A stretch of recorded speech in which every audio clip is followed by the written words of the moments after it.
هل أتاك حديث الغاشية وجوه يومئذ خاشعة عاملة ناصبة تصلى نارا حامية تسقى من عين آنية ليس لهم طعام إلا من ضريع لا يسمن ولا يغني من جوع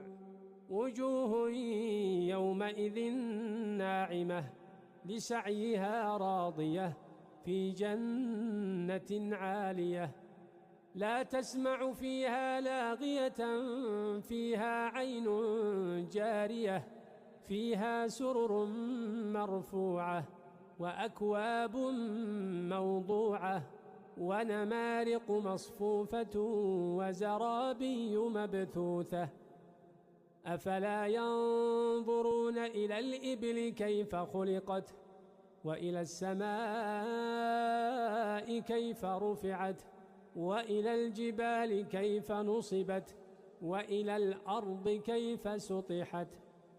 فذكر إنما أنت مذكر لست عليهم بمسيطر إلا من تولى وكفر فيعذبه الله العذاب الأكبر إن إلينا إيابهم ثم إن علينا حسابهم